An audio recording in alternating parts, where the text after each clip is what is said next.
নমস্কার, দ্য ওয়ালে আপনাদের স্বাগত। আজকের বিষয় বিএনপি বনাম জামাত, কোন দিকে মোহাম্মদ ইউনূস অর্থাৎ সরকার কোন দিকে? বিএনপি বনাম জামাত যে বিবাদ, এই বিবাদ এখন বাংলাদেশে খুবই আলোচিত এবং বাংলাদেশের সংবাদ মাধ্যমে প্রথম পাতায় কোনো কাগজে কোনো দিন দুটি স্টোরি থাকছে এই বিবাদ নিয়ে, এবং এর সঙ্গে এনসিপিকে নিয়ে যে জটিলতা সেই সমস্ত খবরও আসছে। কিন্তু মূল গোলমাল যেটা বেঁধেছে সেটা হচ্ছে যে গণভোট আগে না পরে, অর্থাৎ জাতীয় সংসদ নির্বাচনের সঙ্গে গণভোট হবে নাকি গণভোট জাতীয় সংসদ নির্বাচনের আগে হবে, এই নিয়ে বিএনপি এবং জামাতের মধ্যে গোলমাল।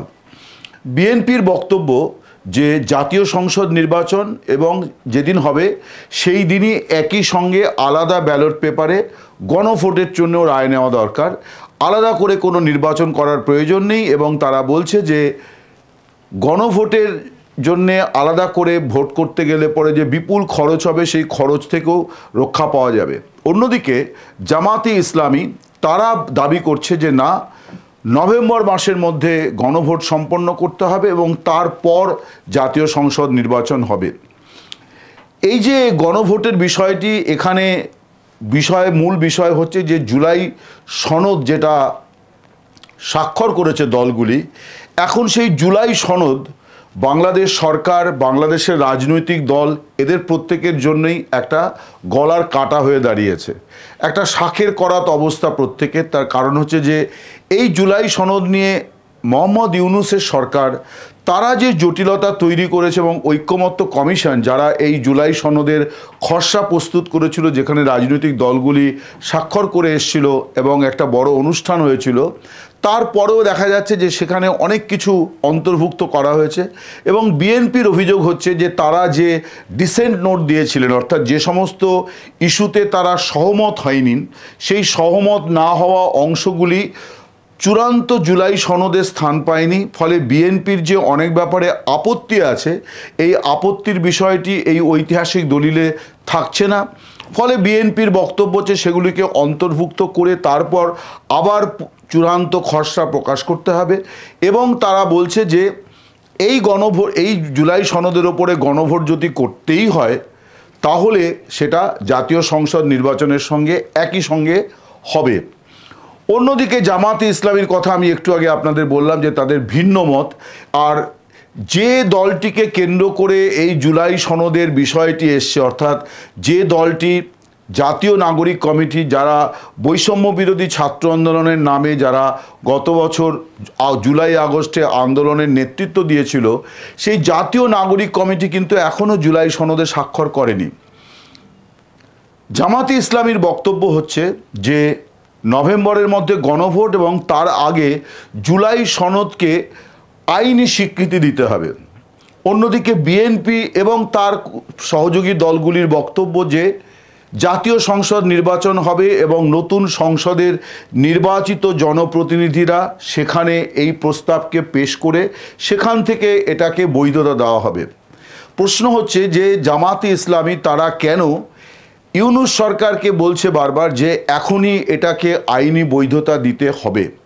বলছে এই কারণে যে তারা জানে যে জাতীয় সংসদ নির্বাচন যখনই হোক না কেন তাদের পক্ষে সংখ্যাগরিষ্ঠতা পাওয়ার কোনো সুযোগ নেই, বরং কি নামমাত্র কিছু আসন হয়তো তারা পাবে।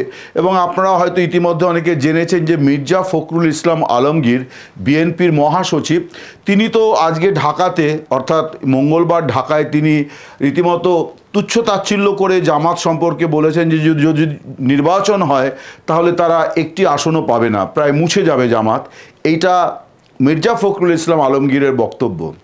জামাতে ইসলামী তারাও কিন্তু জানে যে মির্জা ফখরুল ইসলাম হয়তো একটু বেশি বলছেন কিন্তু একেবারে বেঠিক বলছেন না, অর্থাৎ জামাত নির্বাচনী ময়দানে খুব একটা কিছু করতে পারবে এখনও পর্যন্ত সেটা মনে হচ্ছে না, যে কারণে তারা তাদের অতীত রাজনীতি ভুলে এখন কখনো ৭১-এর জন্য ক্ষমা চাওয়ার কথা বলছেন। তারা হিন্দুদের নিয়ে, হিন্দু সম্প্রদায়ের মানুষদের নিয়ে তারা সমাবেশ করছেন এবং বলছেন যে হিন্দু সম্প্রদায়কে, সংখ্যালঘুদের তারা নিরাপত্তা দেবেন।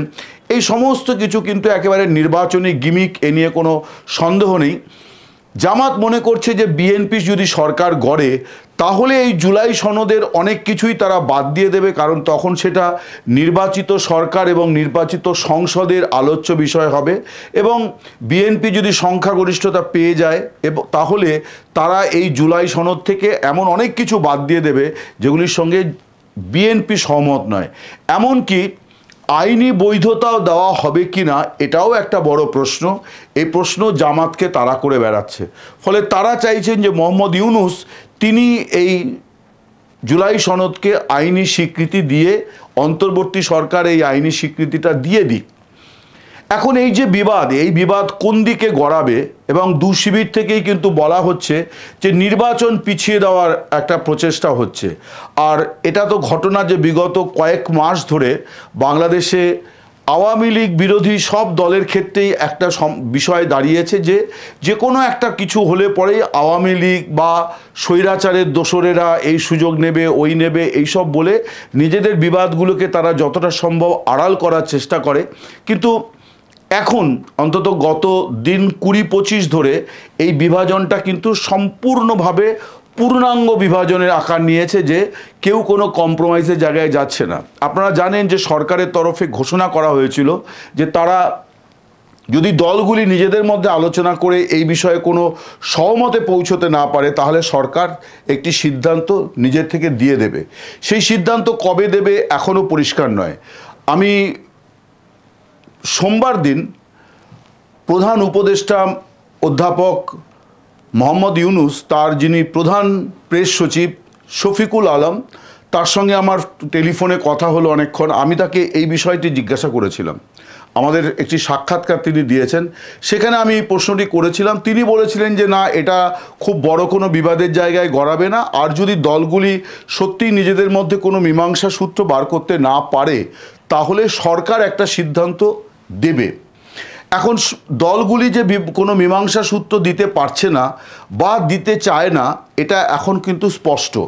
অন্তত বিএনপির নেতারা, জামাতের নেতারা, জামাতেরও আজকে ৮ দলের যে সমাবেশ হয়েছে সেখানে বলাই হয়েছে, জামাতের একজন শীর্ষ নেতা তিনি বলেইছেন যে 2024-এ নির্বাচন হয়েছে, ফলে পরবর্তী নির্বাচন 2029-এ, এটাই সংবিধানে আছে।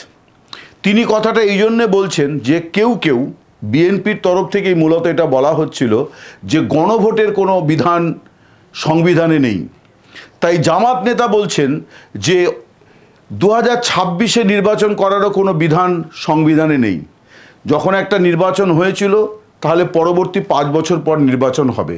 অর্থাৎ বিএনপি, জামাত তারা কেউ কারোর জন্যে 1 ইঞ্চি জমি ছাড়ছে না, ছাড়বে না, এই রকম একটা বিষয় কিন্তু স্পষ্ট হয়ে গেছে।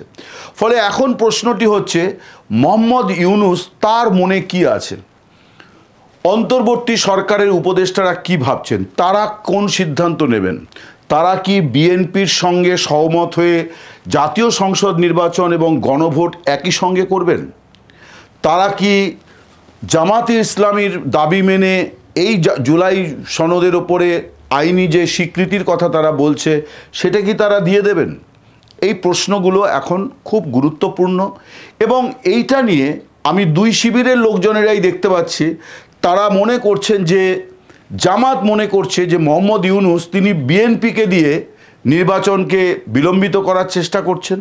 আবার বিএনপির লোকেরা মনে করছেন যে মোহাম্মদ ইউনূস জামাতকে দিয়ে নির্বাচন বিলম্বিত করার চেষ্টা করছেন। কোনো কোনো মহল থেকে ইতিমধ্যেই রব উঠেছে যে 13 তারিখ শেখ হাসিনার সাজা ঘোষণাকে কেন্দ্র করে, সাজা ঘোষণার তারিখ ঘোষণাকে কেন্দ্র করে যে উত্তেজনাময় পরিস্থিতি তৈরি হবে তাতেও নির্বাচন বিঘ্নিত হতে পারে। এবং বলা হচ্ছে যেগুলি সবই সরকারের পরিকল্পনার অংশ, অর্থাৎ মোহাম্মদ ইউনূস তিনি থেকে যেতে চান। দলগুলি মারামারি করবে, কাটাকাটি করবে, সহমত হতে পারবে না, তাহলে নির্বাচন হবে না, আর নির্বাচন না হলে সরকার তো থাকবে, এবং সেই সরকার অন্তর্বর্তী সরকার মোহাম্মদ ইউনূসের নেতৃত্বে। এই যে কথাগুলি আমি বলছি, এটা কিন্তু বাংলাদেশের রাজনৈতিক মহল, রাজনৈতিক সংবাদদাতা অর্থাৎ সাংবাদিক যারা, এবং কম বেশি সব দলের মধ্যেই কিন্তু এই আশঙ্কা আছে যে মোহাম্মদ ইউনূস তিনি একটা কোনো খেলা খেলবেন, বা সে খেলা হয়তো তিনি খেলছেন, যেখান থেকে এইটা হবে যে দেশে নির্বাচন করার মতো পরিস্থিতি পরিবেশ নেই, অতএব সরকার কন্টিনিউ করবে। এবং যদি সত্যি রাজনৈতিক দলগুলি ময়দানে নেমে সরকারের সঙ্গে বিরাট কোনো সংঘাতের জায়গায় যাওয়ার চেষ্টা করে, তাহলে সরকারও শক্ত অবস্থান নেবে। তার জন্যে মার্শাল ল জারি করা, জরুরি অবস্থা জারি করা, অনেক কিছুই করার আছে। আজকে আপনারা জানেন এই মঙ্গলবার নির্বাচনের সময় সেনাবাহিনীকে ম্যাজিস্ট্রেসি পাওয়ার দেওয়া হলো, অর্থাৎ নির্বাচনের সময় পুলিশ এবং সিভিল প্রশাসন যেভাবে ক্ষমতা প্রয়োগ করে, গ্রেপ্তার, অভিযান, সাজা দেওয়া, সেনাবাহিনীও তাই করতে পারবে। ফলে এই যে সেনাবাহিনীর ক্ষমতায়ন, এটাকেও কিন্তু অনেকে মনে করছেন যেগুলি অত্যন্ত ইঙ্গিতপূর্ণ সিদ্ধান্ত, যে হয়তো সেনাবাহিনী আরও বেশি ক্ষমতা তাদেরকে দেওয়া হবে এবং তারা সেই ক্ষমতা প্রয়োগ করবে। ফলে নির্বাচনকে কেন্দ্র করে একটা বড় প্রশ্নচিহ্ন দেখা দিয়েছে, এবং সেই প্রশ্নচিহ্নের মূল বিষয়টি হচ্ছে বিএনপি এবং জামাতের বিরোধ।